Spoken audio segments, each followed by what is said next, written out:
ধনী হতে আল্লাহ পাক নিষেধ করেন নাই, ধনী হতে আল্লাহ নিষেধ করেন নাই, ব্যবসা করতে নিষেধ করেন নাই, ধন সম্পদ আল্লাহ পাক অর্জন করতেও নিষেধ করেন নাই, কিন্তু দুনিয়ার পূজা করতে আল্লাহ নিষেধ করেছেন, দুনিয়ার মোহে ডুবে যেতে আল্লাহ নিষেধ করেছেন।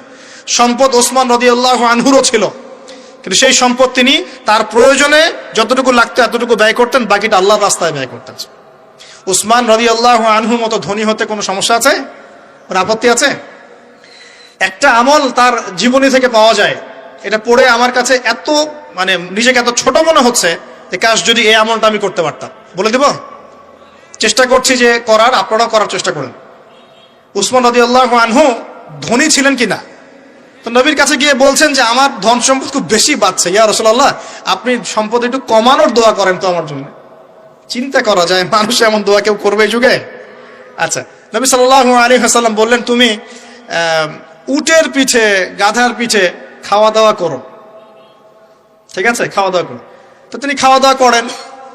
এখন কয়দিন পরে, কয়দিন বলতে কতদিন আল্লাহ ভালো জানেন, তিনি এসে বলছেন ইয়া রাসূলুল্লাহ আমার তো সম্পদ আরো আগের চেয়ে বাড়তেছে, দেখি আপনি কি দোয়া করলেন, সম্পদ তো আরো বাড়া শুরু করেছে এখন। তখন তিনি বলছেন যে তুমি যখন খাও তখন তোমার হাত থেকে যদি খাবার পড়ে যায় তুমি কি করো? তখন তিনি বলেছেন আমি আমার হাত থেকে খাবার যদি পড়ে যায়, একটা দানাও যদি পড়ে যায়, আমি উটের পিঠ থেকে নেমে সেই খাবারটাকে তুলে পরিষ্কার করে তারপর খাই। উসমান রাদিয়াল্লাহু আনহু এত ধনী মানুষ, তিনি প্রতি বেলায় 100 মানুষকে খাওয়াতে পারেন, কোনো সমস্যা নেই। তিনি একাই তাবুকের যুদ্ধে 30,000 সৈন্যের দায়িত্ব নিয়েছেন।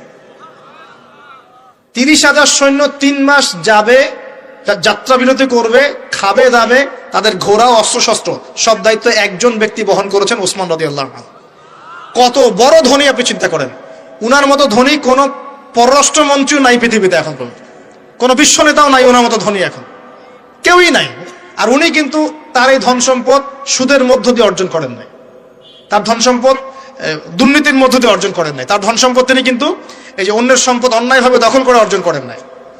তিনি সম্পদ অর্জন করেছেন বৈধ পন্থায়, হালাল ব্যবসা করেছেন নাকি না? এই যে আমল, তো নবীজি বলছেন যে তোমার আমল যদি এমনই হয় তাহলে তোমাকে আল্লাহ পাক সম্পদ দিবে না, কাকে সম্পদ দিবে? তুমি আল্লাহ পাকের যে সম্পদ রিজিকের যে শুকরিয়া আদায় করো, কৃতজ্ঞতা প্রকাশ করো যে আল্লাহ আমাকে ভালোবেসে রিজিকটা দিয়েছেন, আমার হাত থেকে পড়ে গেছে, আমি তুলে খাই। এই যে আল্লাহ পাকের নেয়ামতের প্রতি তোমার যে শ্রদ্ধা, যে সম্মান, এর শুকরিয়া স্বরূপে আল্লাহ পাক তোমাকে এরকম সচ্ছল বানায় দিচ্ছেন, আর তো কিছু করার নাই। তো উসমান রাদিয়াল্লাহু আনহুর মতো ধনী হতে কোনো সমস্যা আছে? তিনি কৃপণ ছিলেন না, তিনি আল্লাহ পাকের নেয়ামতের শুকরগুজার ছিলেন। ভুল ব্যাখ্যা নেবেন না, তিনি আল্লাহ পাকের নেয়ামতের শুকরগুজার ছিলেন। আমরা আল্লাহ পাকের নেয়ামতের শুকরিয়া আদায় করবো ইনশাআল্লাহ, এবং যা রিজিক আল্লাহ আমাদেরকে দিয়েছেন এতে সন্তুষ্ট থাকবো ইনশাআল্লাহ, এবং হালাল ভাবে চলার চেষ্টা করব। আল্লাহ পাক আমাদেরকে ধন দিলে সেই ধন সম্পদ যতটুকু আমার পরিবারের জন্য প্রয়োজন, বাড়তিগুলো আমরা আল্লাহর পথে দান সাদাকা করবো ইনশাআল্লাহ। আল্লাহ পাক আমাদের সবাইকে আল্লাহর রাস্তায় দান করার তৌফিক এনায়েত করুন, আমিন। সমাজ কল্যাণমূলক কাজ করেন না, জনসেবা করেন, মানুষের সেবা করেন, মানুষের কাছে থাকেন, সোশ্যাল ওয়ার্ক করেন। এই যে অ্যাসোসিয়েশন আছে না, কিছু সামাজিক নন পলিটিক্যাল নন প্রফিটেবল কিছু ফাউন্ডেশন থাকে না, মানুষের কল্যাণে কাজ করেন, ইফতারের প্রজেক্ট করেন সামনে, ঠিক আছে। তারপরে শীতবস্ত্র হয়, তারপরে যে ত্রাণ রিলিফ, মানুষের কল্যাণ, বৃক্ষরোপণের কাজ, তারপরে আপনার এই যে রক্তদান কর্মসূচি, এই টাইপের যে ভালো ভালো কাজ, সমাজ কল্যাণমূলক কাজ, এই সমাজ কল্যাণমূলক কাজগুলো করলে মনটা বড় হবে ইনশাআল্লাহ। ভালো কাজে ব্যস্ত থাকবেন, আপনি দেখবেন মাথার মধ্যে শয়তানি নাই। যখন মানুষের কাজ নাই, সারাদিন অলস বসে থাকে, মাথার মধ্যে দুনিয়ার শয়তানি ঘোরাফেরা করতে থাকে। আল্লাহ পাক আমাদের সবাইকে ভালো কাজের সাথে থাকার তৌফিক দান, এবং ভালো কাজে একে অপরকে সহযোগিতা করার তৌফিক দান। নিজেকে ভালো কাজে ব্যস্ত রাখেন। দান সৎকার করলে কখনো টাকা কমে যায় না, মনে রাখবেন। দান করলে কোনোদিনও টাকা কমে যায় না। আপনার দানের টাকা ঘুরে ফিরে আপনার কাছে আসবে, বুঝতে পারছেন না? আপনার দানের টাকা ঘুরে আল্লাহ আপনার কাছে ফিরাই দিবে। কিভাবে ফিরাবেন সেটা আল্লাহর দায়িত্ব। আমি কি বুঝাবো কিভাবে ফিরাবেন? বুঝবেন, একটু বোঝানোর চেষ্টা করবেন। অর্থনীতি কিন্তু কঠিন, সহজ করে বুঝানোও কঠিন, সবাই সহজ করে বোঝাতেও পারবে না। আমি একটা পয়েন্ট খালি বুঝাই আপনাদেরকে, বোঝেন, চেষ্টা করেন। মনে করেন আপনাদেরকে অর্থনীতি বুঝাই, এগুলো আমাদের সাবজেক্ট ছিল, আর তখন আমরা আসলে অর্থনীতি কিছুই বুঝতাম না। তারপরে যখন কোরআন হাদিস পড়া শুরু করলাম তখন দেখলাম যে ও আচ্ছা, ব্যাপার তো খুব সহজ। সহজ জিনিসটাকে এত কঠিন করা হয় কেন? দেখেন কিরকম, মনে করেন একটা বাজার, আপনি দেখেন বাজার আছে কি? আচ্ছা, এই বাজারের মধ্যে ধরেন 100 ব্যবসায়ী আছে, আর ব্যবসায়ীরা ব্যবসা করে। আল্লাহ পাক ব্যবসা হালাল করেছেন না হারাম করেছেন? হালাল ব্যবসা। ব্যবসায় একটা 10 টাকার পণ্য আপনি চাইলে 30 টাকা, 40 টাকা, 50 টাকা, 100 টাকা বিক্রি করতে পারবেন কি না? পারবেন। মার্কেটের একটা ফিক্সড প্রাইস থাকে, মার্কেট প্রাইস, এটাকে বলে মার্কেট প্রাইস, যে একটা দাম নির্ধারণ করা হয় যে আমরা এই দামে সব সেল করবো, তাই না? আচ্ছা, ব্যবসায়ীরা ব্যবসা করছে, ব্যবসায় লাভও আছে লসও আছে, ঝুঁকিও আছে, লাভও হতে পারে লসও হতে পারে। এখন ব্যবসা করার সময় দেখা গেল যে এক ভাই লাভ করলো আর এক ভাই লস করলো, এমনটা হয় কি না? আচ্ছা, আল্লাহ পাক এখানে কি করেন জানেন? এই বাজারের মধ্যে যে সম্পদগুলো আছে, অর্থ সম্পদ, আপনারা যেটা কারেন্সি বলেন, এগুলো আল্লাহ রাব্বুল আলামিন হাত থেকে হাতে ঘোরাতে থাকেন। আজকে আপনার হাতে, কালকে তার হাতে, কালকে তার হাতে, পরশু আরেক ভাইয়ের হাতে। এই সম্পদ বাজারের মধ্যে ঘুরতে থাকে। বাজারটা হতে পারে সমাজ, হতে পারে রাষ্ট্র, হতে পারে বিশ্ব। ভালো করে বোঝেন, ছোট পরিসরে হতে পারে সমাজ, হতে পারে রাষ্ট্র বা বিশ্ব। আল্লাহ পাক সম্পদটা সার্কুলেট করেন, ঘোরাতে থাকেন। আজকে তার হাতে, কালকে তার হাতে, কালকে তার হাতে, এভাবে সম্পদ ঘুরতে থাকে। লাভ লসের রিস্ক আছে, কেউ লাভ করে, কেউ লস করে। এভাবে সম্পদ সার্কুলেট হতে হতে হতে আল্লাহ পাক যাকে ইচ্ছা ধনী বানান, যাকে ইচ্ছা গরিব বানান। কথা বুঝতে পারছেন? এটা হলো এই জায়গায় রিজিকটা নিয়ন্ত্রণ করেন সরাসরি আল্লাহ পাক। আল্লাহ পাক কারো সম্পদ নেন, কারোকে দেন, কারো কাছ থেকে নেন, কারোকে দেন, কারো কাছ থেকে নেন, কাউকে দেন। এভাবে সম্পদ ঘুরতে থাকে। আর যদি দেখা যায় সম্পদ মানে চাহিদার চেয়ে কম হচ্ছে, আল্লাহ পাক সম্পদ উৎপন্ন করে দেন। জমিন থেকে উৎপন্ন করেন, আসমান থেকে উৎপন্ন করেন। আমি মানে বুঝাতে পারছেন? এরপরও যদি দেখা যায় যে সমাজের সংকট হলো, অন্য সমাজ থেকে আমদানি করতে হয়। যদি একটা রাষ্ট্রের সংকট হচ্ছে, অন্য রাষ্ট্র থেকে আমদানি করতে হয়। এভাবে একটা সিস্টেম চলে, ইসলামিক সিস্টেম। এখানে ব্যবসা হচ্ছে মূল। এখানে দায়িত্ব আল্লাহ নিয়ে নেন, কাউকে ধনী করবেন, কাউকে গরিব করবেন। সম্পদ ঘুরতে থাকবে, ঘুরতে থাকবে। এভাবে আল্লাহ পাক আপনার এই যে ধনী ব্যক্তি, মনে করেন যে সম্পদ এখানে লাভ করেছে, এই ব্যক্তির উপর আবার যাকাত ফরজ আছে। কি আছে? যাকাত ফরজ আছে। এখন এই যখন ধনী হবে, নিসাব পরিমাণ সম্পদ আসবে, তখন এই যাকাত দিবে গরিবকে। তখন যার হাত থেকে সম্পদ চলে আসছে, ওর কাছে আবার সম্পদ ফিরে যাবে। সুবহানাল্লাহ। বুঝতে পারলেন কি কিভাবে সম্পদ আল্লাহ পাক ঘোরান? এর যাকাত ছাড়াও আছে সাদাকা। সাদাকা ছাড়া সাদাকাতুল ফিতর আছে, অনুদান আছে, এবং নরমালি আল্লাহ পাক কিন্তু সদকা করতে উৎসাহিত করেন। এভাবে একটা ইকোনমিক সিস্টেম চলতে থাকে, ছোট বা বড় পরিসরে।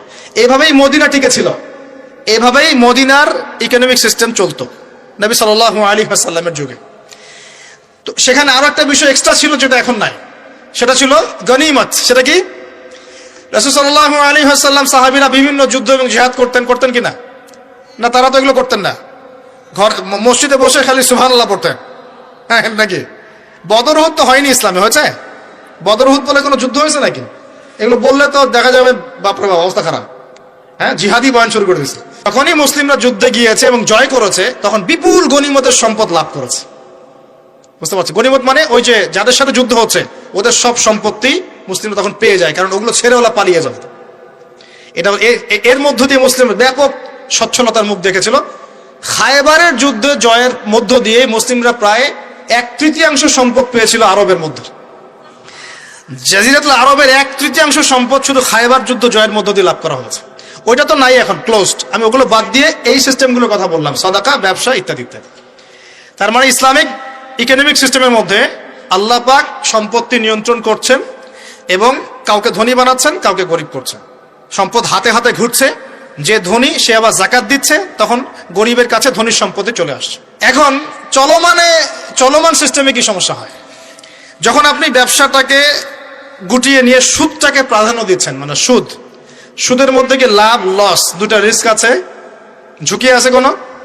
সুদে আপনি যখন খান, আপনি কি বলেন যে ঠিক আছে আমি 100 টাকা নিলাম, ব্যবসায় লাভ হলে আমি দিব 50%, লস হলে 50%। এটা তো সুদ না, এটা তো সুদ না। এটা কি সুদ? যখন আপনি বলেন যে আমি 100 দিয়েছি, আমাকে 110 দেওয়া লাগবে, 100 দিয়েছি আমাকে 110ই দেওয়া লাগবে, আপনি তো লসের রিস্ক নিবেন না। নিবেন? সুদখোর কি লসের ঝুঁকি নিবে নাকি লাভের শর্তে টাকা দিবে? এখন যখন আপনি লাভ লসের ঝুঁকি নিচ্ছেন না, তখন একজন লাভ করা একজন লস করার কোনো সিস্টেম বাজারে থাকছে না। তখন সম্পদ ধনিক শ্রেণীর হাতে পুঞ্জীভূত হচ্ছে, তারা আস্তে আস্তে ধনী হতে থাকবে, গরিবরা আস্তে আস্তে গরিব হতে থাকবে। এরও উপরে যখন সে আবার যাকাত দিবে না, তখন ওই সম্পদ আবার গরিবের কাছেও ফিরে আসবে না। এভাবে সুদের মধ্য দিয়ে সম্পদ সংকীর্ণ হয়ে যায়, একদম একটা মার্কেট, সমাজ, রাষ্ট্র মেসাকার অবস্থা হয়, দেউলিয়া হয়ে চলে যাবে। একটা একটা করে কথা বলেছিলাম, ফলেছিল কি অর্থনীতির কথাগুলো? পাকিস্তানের কথা ফলেছে? পাকিস্তানের সামনে আরো ভয়াবহ পরিণতি আছে। আর এগুলো থেকে শিক্ষা না নিতে পারলে আমাদের সামনে ক্ষতি আছে। এগুলো বলবেই বাকে, বোঝাবেই বাকে। আর আল্লাহ পাক আমাদের কথা গ্রহণ করার মানসিকতা দান করুন। কমপক্ষে কথাগুলো শুনে একটু যাচাই করার তৌফিক আল্লাহ দান করুন। যাচাই করার পর যদি দেখা যায় যে হ্যাঁ ঠিকই বলেছে ছেলেটা, বা কম কিছুটা হলেও ঠিক বলেছে, ওইটুকু অন্তত গ্রহণ করার তৌফিক আল্লাহ দান করুন। একবারে যদি নেগলেক্ট করে দূর এইসব কথা শোনারই দরকার নাই, তাহলে তার কিছু হইল না।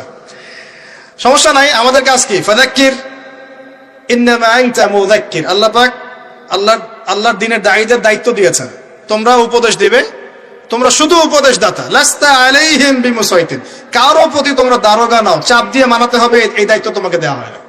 জাস্ট বলে দিয়ে চলে আসে, সামনে আসে। ফাযাক্কির ইন্নাফাআতিয যিকরা, তুমি উপদেশ দিবে হে নবী। সায়াযাক্কারু মান ইয়াখশা, যে উপদেশ গ্রহণ করবে সে শীঘ্রই গ্রহণ করবে, যে আল্লাহকে ভয় করে সে শীঘ্রই উপদেশ গ্রহণ করবে ইনশাআল্লাহ তাআলা। প্রিয় ভাইরা, তো এখনকার চলমান বিশ্বের ইকোনমিটা হচ্ছে সুদ ভিত্তিক। এই কারণেই ইকোনমিক সমস্যাগুলা, মন্দাগুলা, স্যাংশনগুলা, করাপশনগুলা, এগুলো সুযোগ থেকে যায়। আদারওয়াইজ ইসলামিক ইকোনমিক সিস্টেম পরিপূর্ণরূপে থাকলে এই সমস্যাগুলো হতো না। রমজান মাসে ওয়াদা নাম্বার 5, কয়টা ওয়াদা করছেন এই পর্যন্ত ভাই? 4টা। ওয়াদা নাম্বার 5 হচ্ছে রমজান মাসে যার যার যাকাত ফরজ হয়, যাকাত অবশ্যই যাকাত আদায় করে দিবেন ইনশাআল্লাহ। করবেন কি না? আপনারা কি মনে করেন যে নামাজই খালি ফরজ, যাকাত ফরজ না? যাকাত ফরজ না? যে কেউ যদি মনে করে নামাজ ফরজ, যাকাত ফরজ না, সে ব্যক্তি কাফের। হ্যাঁ, আমার ফতোয়া না, যে কোনো আলেমকে জিজ্ঞাসা করেন না, যে কোনো মাযহাবের আলেমকে জিজ্ঞাসা করেন, যে কোনো মাযহাবে। মান ফাররাকা বাইনাস সালাতি ওয়াজ যাকাত, যে ব্যক্তি সালাত এবং যাকাতের মধ্যে পার্থক্য করে সে ব্যক্তি মুসলিম মিল্লাত থেকে খারিজ হয়ে যাবে। আবু বকর সিদ্দিক রাদিয়াল্লাহু আনহুর যুগে কিছু মানুষ যাকাত দিত না, দিতে চায় নাই। আবু বকর সিদ্দিকের মতো নরম মানুষ না মনে হয়, নরম মানুষ, নামাজে দাঁড়ালেই ঝরঝর করে কান্না শুরু করেন, নরম মনের মানুষ, তিনি যাকাত অস্বীকারীদের বিরুদ্ধে যুদ্ধ করলেন। ইতিহাস পড়ে দেখেন। তারপরে তারা ভয়ে যাকাত দেওয়া শুরু করলো। একজনের বিরুদ্ধে অ্যাকশন নেওয়া হয়েছে, বাকিরা ভয়ে যাকাত দেওয়া শুরু করেছে। রাষ্ট্রীয় কোষাগার সমৃদ্ধ হলো। মুসলিমরা কি ওই সময় সুদের মধ্য দিয়ে রাষ্ট্রীয় কোষাগার বৃদ্ধি করত? যাকাত ছিল, গনিমত ছিল, সাদাকা ছিল, ব্যবসা ছিল, কৃষি ছিল, এইগুলোর মধ্য দিয়ে তারা সমৃদ্ধ হতো। আর এই সমৃদ্ধি দিয়ে আমরা প্রায় 1200 বছর বিশ্ব শাসন করেছি। কত বছর? 1200 বছর আমরা বিশ্ব শাসন করেছি। আর এখন আমাদেরকে চাইতে হয়, লোন দেন, এই করেন, সেই করেন। আমাদেরকে নিচের হাত হইতে হয়েছে, নিচের হাত। কি লজ্জা আমাদেরকে নিচের হাত হতে হয়েছে, ওরা এখন উপরের হাত। ওরা আমাদেরকে এখন অনুদান দেয়, আবার সুদের শর্ত দিয়ে দিবে। আপনারা তো IMF বুঝবেন না, ওইটাতে আমি যাচ্ছি না। এমন কিছু শর্ত দিবে যেটা রাষ্ট্রের গলার দড়ি চিপে রেখে দিবে একেবারে। এটা যারা এখানে বিজ্ঞ ব্যক্তিত্বরা আছেন তারা বুঝবেন আমার কথা। গলার মধ্যে দড়ি দিয়ে ফাঁস লাগিয়ে রেখে দিবে, এর নাম লোন দেওয়া। গলায় দড়ি দিয়ে ফাঁস ধরে রেখে দিবে, এর নাম লোন দেওয়া। দিবি না মানে টান দিয়ে নিয়ে নিবে। তারপর শ্রীলঙ্কা বানায় রেখে দিবে একেবারে। শ্রীলঙ্কা এমনি হয়েছে নাকি? ওর গলায় আগে রশি পরাইছে, নে তুই নে, এগুলো সব নে। রশি আস্তে আস্তে টান দিছে দিয়ে এক পর্যায়ে যখন দেখছে এ তো আর আমার কিছু শোধ করতে পারবে না, টান দিয়ে সব নিয়ে নাও, দেউলিয়া শেষ নাই। শিক্ষা, বিশ্ব বুঝতে হবে কোরআন সুন্নাহ আল্লাহ পাক শুধু এই যে ঝাড়ফুঁক করার জন্য আর তাবিজ করার জন্য, হ্যাঁ, শুধু বরকত নেওয়ার জন্যই নাজিল করেন নাই। কোরআন এবং সুন্নাহ আল্লাহ পাক নাজিল করেছেন যাতে কোরআন সুন্নাহ দিয়ে আমরা চলমান সমাজের, বিশ্বের সমস্ত সমস্যাগুলোর সমাধান খুঁজে বের করতে পারি। না কি মনে হয় আপনাদের? এই জন্য আল্লাহ নাজিল করেন নাই? আমি একটা আয়াত বলি তাহলে বুঝবেন। আল্লাহ বলছেন সূরা নাহল আয়াত নাম্বার 89, সূরা নাহল আয়াত নাম্বার 89 আল্লাহ পাক বলছেন বিসমিল্লাহির রহমানির রহিম, ওয়া নাযালনা আলাইকাল কিতাব, হে নবী আমি আপনার প্রতি এমন একটা কিতাব নাজিল করে দিয়েছি, মানে কোরআন, তিবিয়ানান লিকুল্লি শাই, যে কিতাব প্রতিটা বিষয়কে ব্যাখ্যা করবে ইনশাআল্লাহ। ব্যাখ্যা করে কিনা? কোরআন প্রতিটা বিষয়কে ব্যাখ্যা করে কিনা? ওয়া হুদান, এবং কোরআন হবে আমাদের জন্য হেদায়াত, মানে পথনির্দেশ, গাইডেন্স। ওয়া রাহমাতান, এবং আল্লাহর পক্ষ থেকে রহমত, দয়া। ওয়া বুশরা লিল মুসলিমিন, আর মুসলমান জাতির জন্য এই কোরআন হচ্ছে সুসংবাদ। বলে সুবহানাল্লাহ। এই কোরআন যদি পড়ি না, বুঝি না, আমল করি না, তাহলে এর সমাধান কেমন করে বের করব? আল্লাহ পাক আমাদেরকে এমন ওলামায়ে কেরাম দান করুন, এমন প্রজন্ম দান করুন, এমন যুব সমাজ দান করুন, এমন নেতৃত্ব দান করুন, যারা কোরআন এবং সুন্নাহর জ্ঞান দিয়ে পুরো বিশ্বটাকে শাসন করতে পারবে ইনশাআল্লাহ। আল্লাহ পাক, আমি দোয়া করি আল্লাহ পাক আমাদের ঊর্ধ্বতন কর্তৃপক্ষ সহ সবাইকে এমন হেদায়েত দান করুন, যে হেদায়েতের আলোকে তারা কোরআন সুন্নাহর কাছে এমন ভাবে আত্মসমর্পণ করবে যে ওই হেদায়েতের আলো নিয়ে, ওই আলোর মশাল নিয়ে ইনশাআল্লাহ বিশ্বটা জয় করবে ইনশাআল্লাহ। এমন প্রজন্ম আসবে ইনশাআল্লাহ, যদি এই এস্টিমেশন গুলা, প্রেডিকশন গুলা ফলে, এরকম প্রজন্ম যে আসবে এটাও একদিন ফলবে ইনশাআল্লাহ। তাহলে আমরা নিয়াত করতে পারি কি, 7 নাম্বার ওয়াদা করতে পারি যে আমরা সবাই কোরআন এবং সুন্নাহর ইলমটা অর্জন করব ইনশাআল্লাহ। কমপক্ষে বেসিক কিছু জ্ঞান অর্জন করব ইনশাআল্লাহ। আমি বলছি না যে সবাইকে মুফতি হওয়া লাগবে, সবাইকে দায়ী হতে হবে, সবাইকে একদম মুফাসসির হতে হবে, এটা জরুরি না, এটা মানুষ পারবেও না। কিন্তু কমপক্ষে ইসলামের বেসিক জিনিসগুলো কি আমরা শিখতে পারি না ভাই? এটা শেখার জন্য কি খুব কষ্ট করতে হবে? আল্লাহ পাক আমাদের সবাইকে খাস নিয়াত করার তৌফিক দান করুন, খালেস নিয়াত করার তৌফিক দান করুন। দ্বীনের জ্ঞান অর্জন আল্লাহ পাক ফরজ করেছেন ভাই। দ্বীনের জ্ঞান অর্জন করা মুস্তাহাব বিষয় নয়, নফল কিছু নয়। তালাবুল ইলমি ফরিদা আলা কুল্লি মুসলিম, প্রত্যেক মুসলমানের উপরেই দ্বীনের ইলম অর্জন করাটা ফরজ। এটা কি নফল? আমরা নিজেরা অর্জন করব, আমাদের সন্তানদেরকে শেখাবো, মা বোনদেরকেও শেখাবো ইনশাআল্লাহ। মা বোনদেরকে শেখানো লাগবে না ভাই? খালি চুলাই ঠেলবে সারা জীবন? নাকি দিনের কিছু জ্ঞান অর্জন করাতে হবে? নাকি করাতে হবে না? আল্লাহ পাক আমাদের সবাইকে আদর্শ ইসলামিক পরিবার দান করুন বলি আমি। যে কথা বলতে এসেছি গভীরে চলে গেছিলাম। আপনারা যাকাত দিয়েন রমজান মাসে, আল্লাহর ওয়াস্তে যাকাত গুলো দিয়ে দিয়েন এবং আল্লাহর ওয়াস্তে একটু ওয়াদা করেন, আর যাই করেন অর্থনৈতিক জীবনে সুদের সাথে সম্পৃক্ত হবেন না। হবেন? সুদের পাপ কি? নিজের মায়ের সাথে জেনা করা। এই হাদিস কেউ শোনায় নাই ভাই? সুদের পাপের 70টা বা 73টা শাখা আছে। তার সবচেয়ে উঁচুটা আমি বলেছি কোরআন থেকে, আল্লাহ এবং তার রাসূলের সাথে যুদ্ধ করা। সবচেয়ে নিচের পাপটা কি জানেন? সবচেয়ে নিচের পাপ হচ্ছে নিজের মাকে বিয়ে করা। নাউযুবিল্লাহ। নিজের মাকে কেউ বিয়ে করে? এর চাইতেও জঘন্য কাজ হলো সুদ খাওয়া, কারণ সুদের মধ্য দিয়ে মানুষের রক্তকে চুষে খাওয়া হয়। আর মেরাজের রাতে যখন নবী সাল্লাল্লাহু আলাইহি ওয়াসাল্লাম, যে মেরাজের কথা বলছিলাম, তিনি আল্লাহর সাথে সাক্ষাৎ করতে গিয়েছিলেন, তখন জাহান্নামের অনেক আযাব তিনি দেখেছেন। আর কিছু প্রশ্ন করতে পারে মানুষ যে জাহান্নাম কি তাহলে আগে তৈরি হয়ে আছে, আযাব কি এই সেই, এগুলো অ্যান্সার দেওয়ার জন্য আরেকটা লেকচার লাগবে। মনে রাখবেন, সময় এর নিয়ন্ত্রণ আল্লাহর হাতে। আমাদের কাছে অতীত, বর্তমান, ভবিষ্যৎ এই বিষয়গুলো আছে, আমাদের টাইম ফ্রেমের মধ্যে এটা আছে। আল্লাহ পাকের কাছে এইভাবে সময় না যে অতীত একটা, এটা বর্তমান, এটা ভবিষ্যৎ, এমন নয়। সবকিছু আল্লাহর সামনে, সবকিছু। আমরা যেখানে ঘুরি, এই সৌরজগতে আমরা ঘুরছি, এই যে ওয়াজ করছি যখন আমরা, এখনো জমিনটা ঘুরছে কিনা? আমাদেরকে নিয়ে পৃথিবী ঘুরছে শূন্যের মধ্যেই। সুবহানাল্লাহ বলেন। আমাদেরকে নিয়ে পৃথিবী এখনো এই মুহূর্তেও শূন্যের মধ্যে ঘুরছে, আসমানে ঘুরছে কিনা? আমরা কি টের পাচ্ছি? টের পাচ্ছি না।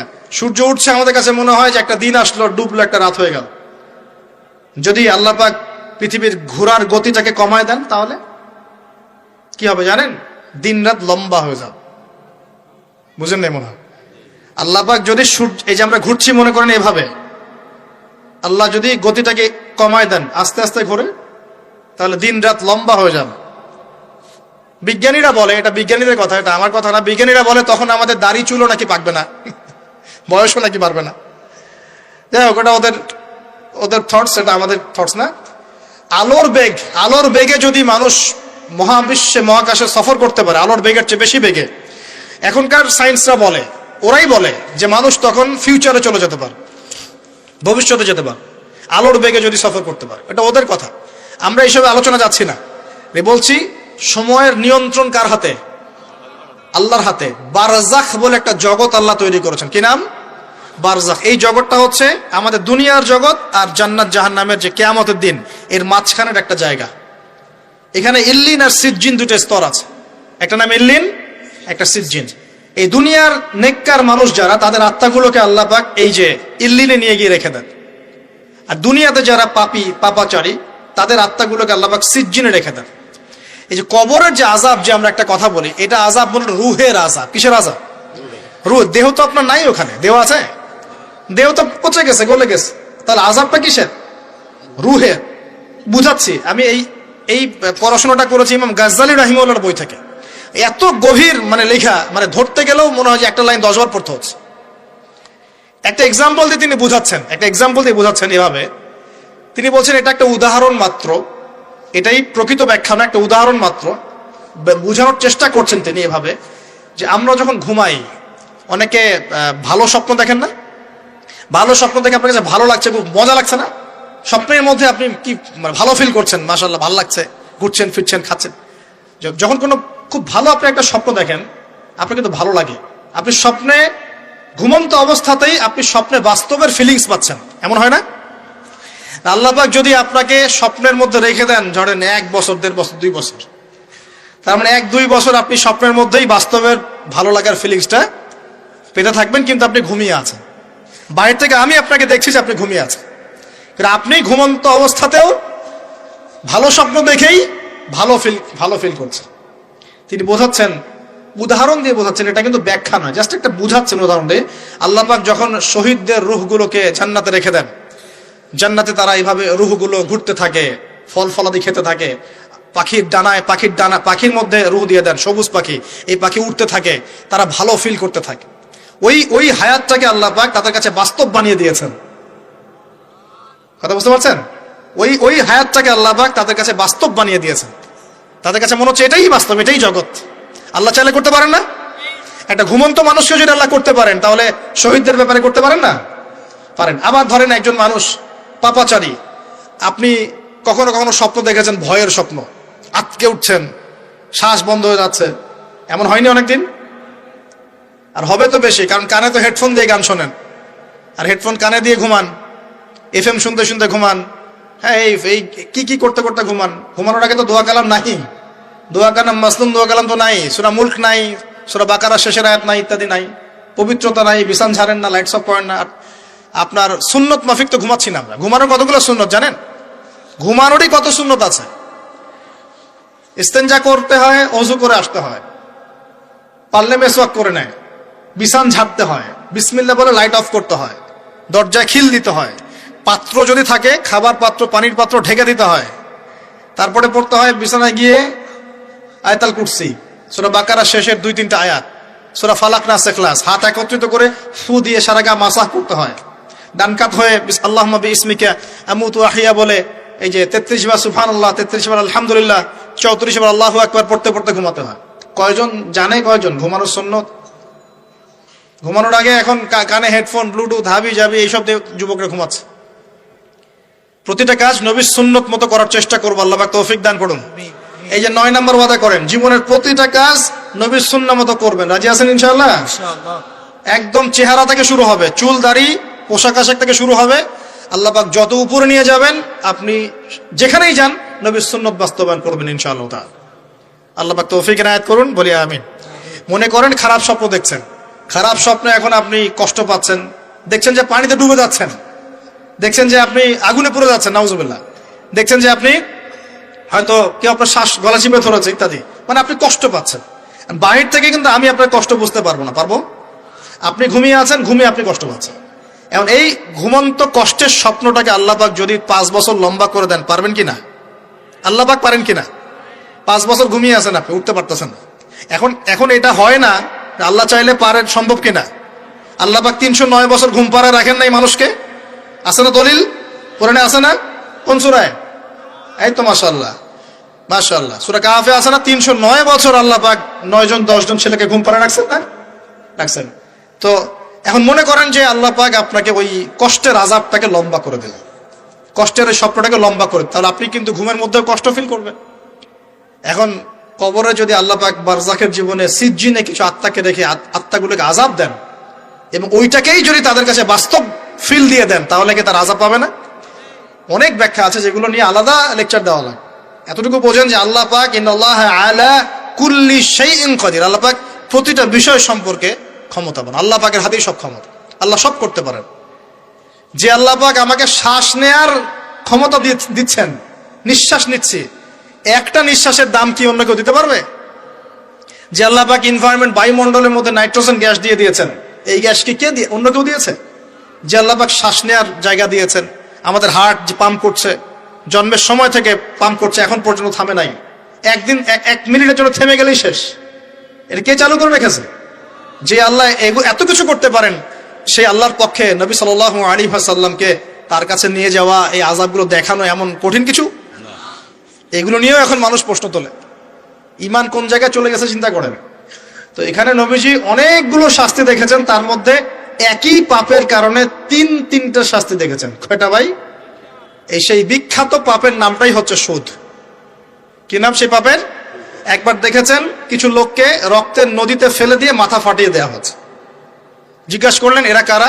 জিবরাইল আলাইহিস সালাম বলছেন এরা আপনার উম্মতের সেই সব ব্যক্তি যারা সুদখোর ছিল। রক্তের নদী কেন? কারণ রক্ত চুষে খাইতো তারা মানুষ। মাথা কেন ফাটাই দেওয়া হচ্ছে? কারণ এই মাথা দিয়ে বলেছিল ইন্নামাল বাইউ মিসলুর রিবা, ব্যবসা সুদ একই জিনিস। এই শয়তানি মাথা থেকে বেরোছে, এই কারণে মাথা ফাটিয়ে দেওয়া হচ্ছে। আর একটা শাস্তি দেখেছেন, তারা পাথর খাচ্ছে, পাথর, বড় বড় পাথর খাচ্ছে, পিছনের রাস্তা দিয়ে পাথর বের হয়ে যাচ্ছে। জিজ্ঞাসা করলেন কাদের কি কারণে শাস্তি দেওয়া হচ্ছে? জিবরাইল আলাইহিস সালাম বললেন এটাও সুদের কারণে। 3 নাম্বারটা দেখেছেন তিনি, যে কিছু মানুষ শুয়ে আছে আর এই পেটটা, এই বাড়ি, আমাদের বাড়ি যেমন উঁচু, বাড়ির মতো উঁচু হয়ে আছে পেটটা, আর পেটের ভিতরে অজগরের মতো বড় বড় সাপ কিলবিল কিলবিল করছে। এই 3টা শাস্তি তিনি দেখেছেন। দেখে জিবরাইল আলাইহিস সালামকে বলছেন এই 3টা শাস্তি কি কারণে? 3টার ক্ষেত্রেই জিবরাইল আলাইহিস সালাম বলেছেন সুদের কারণে, সুদের কারণে, সুদের কারণে। আল্লাহ পাক আমাদেরকে হেফাজত করুন বলি। 10 নাম্বার নিয়াত, আমরা সবাই হালাল খাওয়ার চেষ্টা করবো ইনশাআল্লাহ।